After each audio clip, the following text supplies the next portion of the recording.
don't suck. Tonight, on the next episode of Hutch's Welding, RX-7 build. LS? 2J? What do you think? Nah, we're keeping it traditional. 3-rotor. So we got this really nice RX-7 here. Got a 3-rotor swap. And we're gonna be doing some of our specialty intercooler plumbing. You guessed it, titanium. Show some parts that we got. Got our nice extra big ass turbo from Garrett here. Really nice unit. Got a sweet tile, cast stainless V-band housing, my favorite. Got some turbo smart parts here, some dual blow-off valves, race ports, and this is new actually for me, an electronically controlled wastegate. Of course, extra big ass. So that'd be cool to check out. We're still waiting on a few pieces, obviously all our titanium and a few other odds and ends. But I just wanted to give you a little quickie, what we got going on. Nice, beautiful car, nice, beautiful parts. So stay tuned. Starting off in the back real quick, decided to make a new transmission crossmember. This thing's gonna be making a bunch of power, so we wanna make sure we have something nice and sturdy. Using our chipboard as mock-up, I mocked up a template. I'm gonna go ahead and pop that off, and then I will transfer that to metal.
Blang, pinky ring.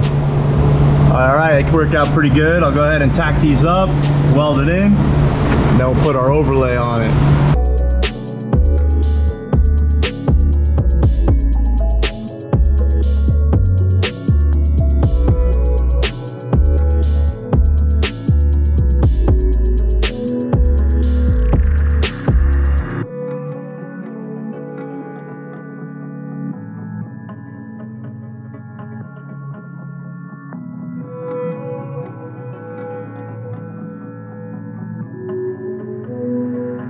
All right, we got our piece all welded up,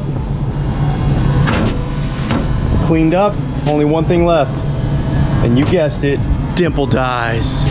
Gonna do a nice dimple overlay, weld her up. Yeah, so we're just gonna repeat our process just like we did on the mount. We'll repeat it in a little bit thinner material, and then we'll do our same bending and dimpling. So in efforts to match this perfectly, I'm just clamping it down, running some hardware through it, getting it super tight, super secure. I'll go ahead and I'll weld my reliefs for my bending and pop it off, and I'll start trimming, throw some dimples in it, and burn her in.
Ta-da! There you have it, extra badass transmission mount. Go ahead and get this girl painted up, get it back on. But for now, I hope you guys enjoyed. Stay tuned till next time.